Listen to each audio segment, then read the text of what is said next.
Hi, my name is Claire Jordan, and today I will be reviewing Conversations with a Killer, the Ted Bundy tapes.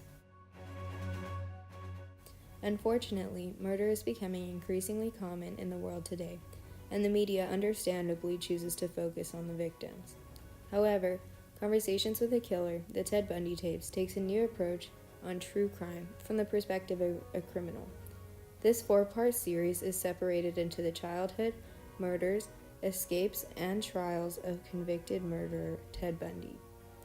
Nowadays, television is a tool that many people use as a chance to turn off their brains, as my mom would say.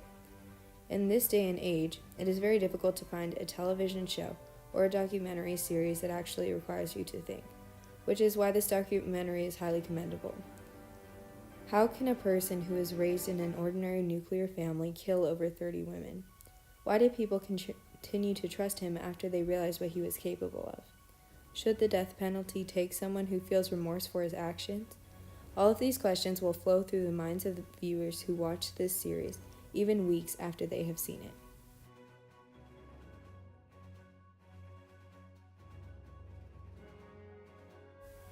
This series shows that people who do not know Bundy would describe him as attractive, charming, funny, and smooth-talking. He grew up in a small town with good parents in a safe neighborhood. He seems just like any other person, despite his homicidal tendencies. Any viewer would be confounded when they witness the transformation of Ted Bundy from a normal boy into a violent serial killer.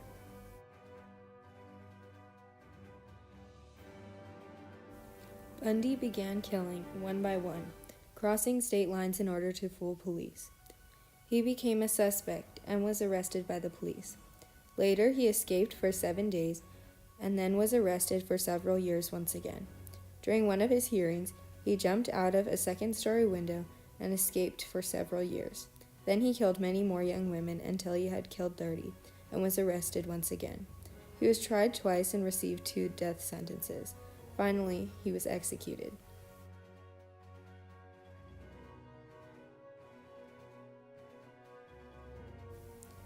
This documentary incorporates the controversial debate over the morality of the death penalty and the final episode entitled Burn, Bundy, Burn. It seemed that the journalists who interviewed Bundy believed that the death penalty was wrong based upon the information they provided. This episode evokes a certain amount of sympathy for Bundy because when he was put to death, thousands of people stood outside the prison, holding posters, throwing parties, and singing songs. No matter what a person has done in their life, no person's death should be celebrated in such a manner. No one deserves to have t-shirts sold at his death while people riot and cheer. From a Christian standpoint, society must learn to forgive in the way God commands us to. Even though Bundy was a killer, God forgave him, so we must forgive him as well. An interesting detail that was included in this episode was that Bundy experienced remorse for his actions and turned to God at the end of his life. From a Christian standpoint, it would be interesting to debate whether or not Bundy went to heaven. Then the narrators explained that they believed the only reason the country favors the death penalty is for the sake of revenge. An eye for an eye makes everyone blind, they remarked.